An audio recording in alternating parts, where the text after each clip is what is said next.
C'est en plein cœur du département de la Moselle, dans la commune de Creutzwald, que nous sommes allés poser nos valises. Commune minière de 13 000 habitants, dans le Grand Est, près de la frontière franco-allemande, cette cité ouvrière fut riche durant les années 80-90, réputée pour son industrie sidérurgique, verrière et d'extraction de houille. Son tissu associatif est dense et la part de la population immigrée est importante. Nous sommes allés à la rencontre du jeune Ahmad qui nous ouvre les portes de son intimité.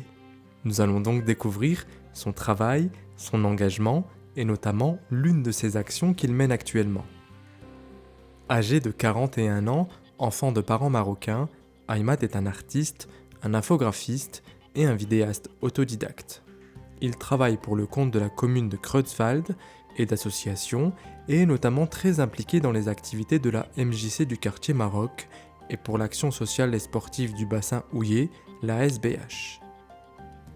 Militant associatif depuis quelques années, il développe des projets artistiques sur une thématique qui lui tient à cœur, la migration.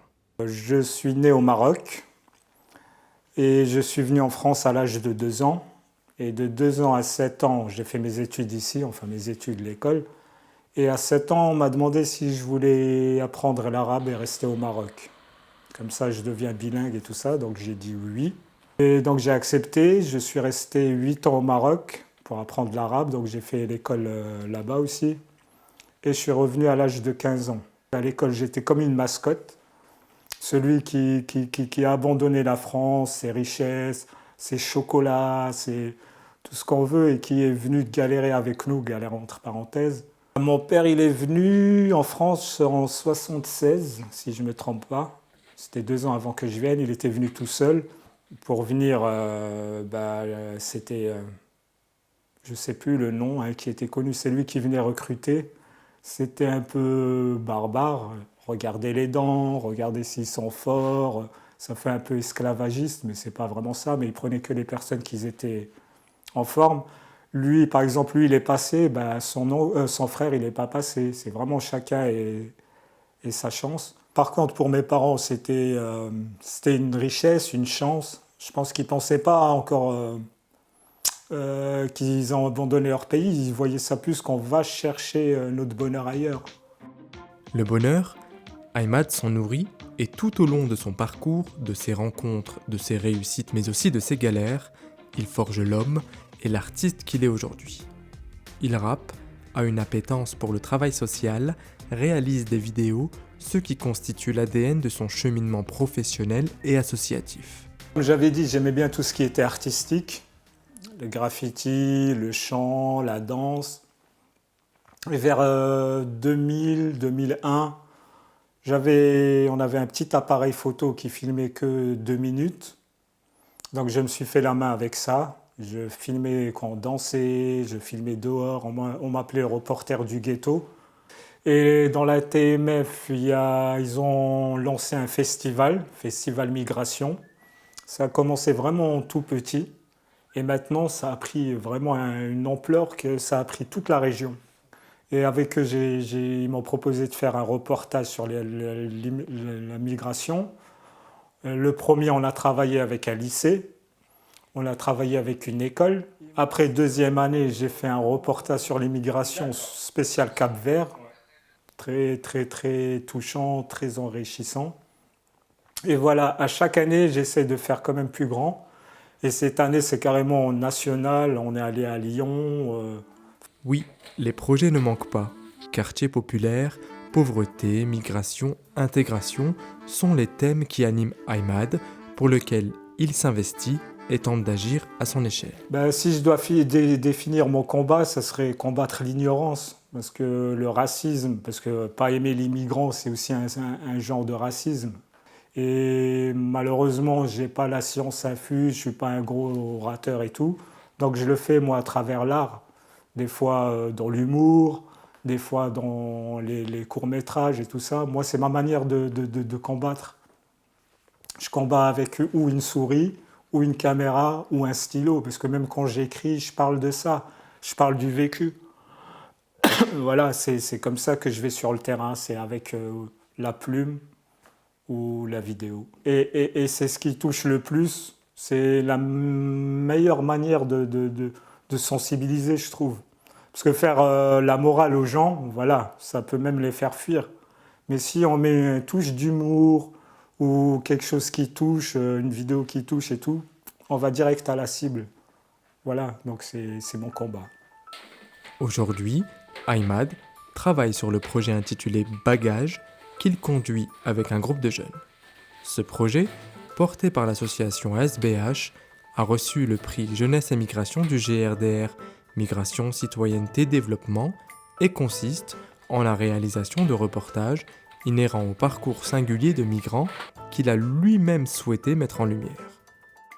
Et moi, ce que je voulais faire dans ce reportage, c'est montrer des étudiants qui arrivent, avec leurs difficultés, leur vie, pourquoi ils sont venus et tout.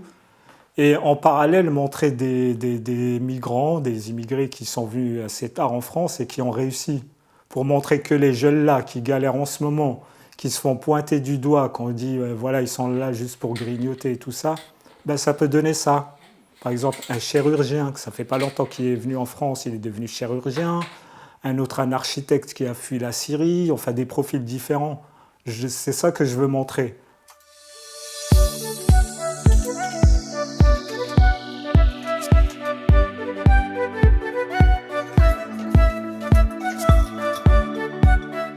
Inventaire du matériel, rechargement des batteries, Ahmad est fin prêt. Il prépare les questions des interviews qu'il réalisera en arabe. Il s'efforce de mener les entretiens dans la langue natale des interlocuteurs pour que la parole se délie et les témoignages soient complets et détaillés. Peux-tu nous parler de ton parcours migratoire ? هل يمكن أن تخبرنا عن رحلتك المهاجرة؟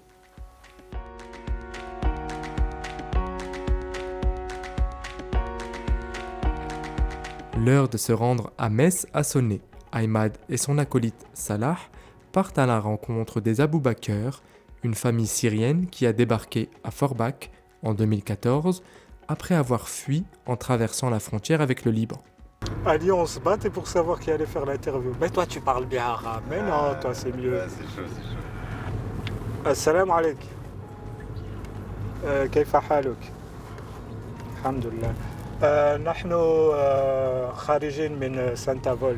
نحن جايين. الو الو السلام عليكم. وعليكم السلام تفضل. نعم.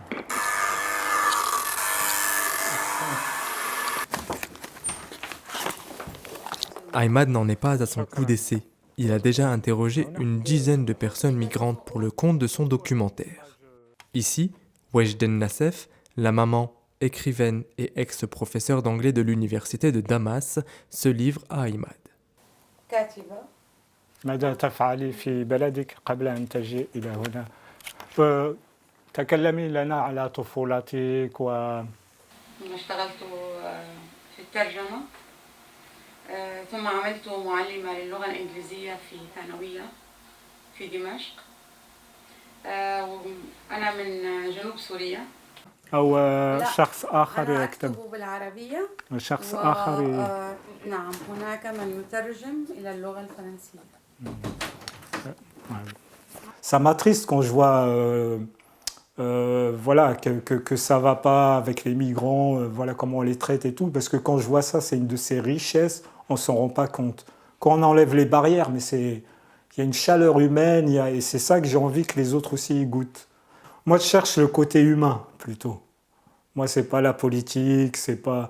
Moi, je veux juste le côté humain et les histoires des gens, ça m'intéresse, et c'est ça que je veux montrer. Parce que vraiment, chacun a une histoire vraiment très touchante, des fois au bord des larmes, on ne sait même plus comment réagir. Et juste moi, quand je fais les films, déjà, quand je finis, je me dis « Waouh, j'ai quand même de la chance de ne pas avoir vu de guerre, de ne pas être obligé de quitter mon pays. » Et c'est ça que je vais transmettre, parce que ça donne un côté humain, et voilà, ça peut changer les mentalités. Le changement des mentalités, c'est justement le cœur de son action. Et ça prend du temps.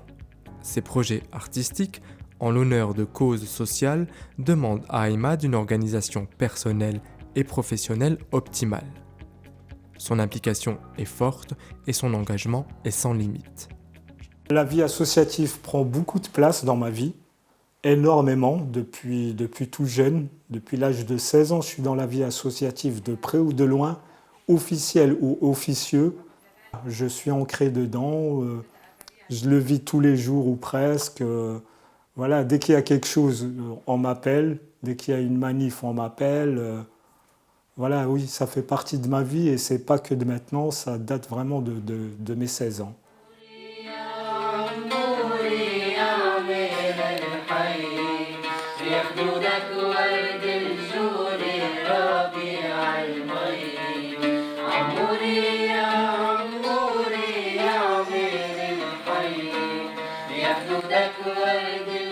On poursuit l'après-midi en se rendant à l'atelier chant auquel participe la famille Aboubakr. Un groupe de jeunes d'origine syrienne qui chantent en arabe des textes optimistes et mélancoliques. Pour sa part, Ahmad participe aussi à des ateliers dans le cadre du programme Erasmus qui implique des jeunes Européens engagés sur le thème de la migration. Il s'interroge sur l'implication des jeunes en général. Il y a un gros problème de ce côté-là, du côté des jeunes qui ne s'investissent pas, parce qu'à un moment, il y aura un vide. Nous, ça va, on s'investit, mais ça va s'investir de moins en moins, et qui va prendre la relève? Je ne généralise pas, mais je crois que ça, tout le monde l'a remarqué et tout.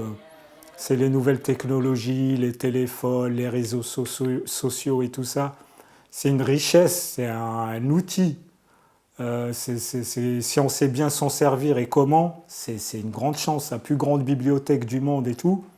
Mais malheureusement, il y a des jeunes, voilà, ils n'en profitent pas bien et ça les a même coupés de la vie associative.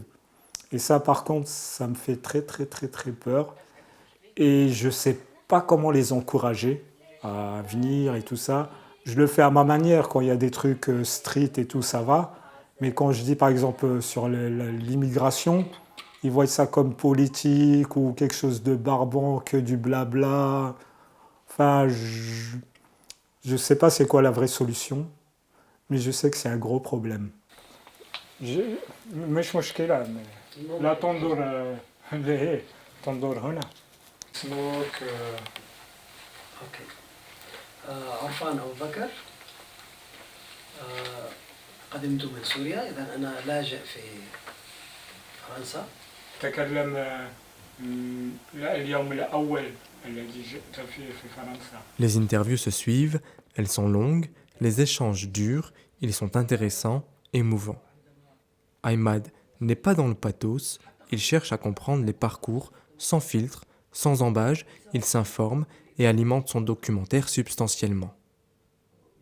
La fin de la journée pointe le bout de son nez, Ahmad et Salah sont fatigués. Ils remballent le matériel, puis dressent le bilan de la journée à chaud, sur place. Ils évoquent alors la perspective du montage vidéo qu'il leur reste à faire, et la tâche est colossale. La mer. Il y a les défis encore à peaufiner là à la fin. En plus, moi, ce que j'aime bien avec eux, c'est que c'est diversifié. Une, elle écrit, les autres, ils sont dans le champ. On est quand même, ça fait quand même 5-6 heures, là. 4 heures. 4 heures de tournage, 5 heures de tournage. Maintenant, le plus dur, c'est que chacun a fait des trucs intéressants. Alors, au montage, pour faire un truc à 50 minutes avec tous leurs messages... C'est condensé, ouais, faudra...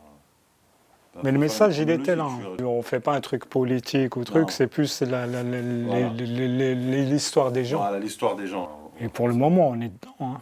On parle de l'immigration, la sensibilisation de l'image. Effectivement, le devoir de sensibilisation, c'est une obsession pour Ahmad qui s'acharne à lutter contre les discriminations et l'ignorance. Ce qui le pousse à agir et à réaliser des vidéos, c'est l'espoir de faire évoluer les mentalités pour participer à l'édification d'une société plus inclusive, plus ouverte et plus accueillante. C'est des choses, on ne peut que être touché. Surtout les mères de famille, les pères de famille, on ne peut qu'être touché par ces parcours. Et c'est ça le but, c'est de toucher par leur histoire. Pas de blabla, pas de... Parce qu'il y en a, voilà, ils prennent ça comme de la moralisation, mais donc... Il n'y a rien de tel que des histoires et la vérité. Et c'est ça que je vais transmettre. Et ça peut que toucher, ça a touché et ça touchera.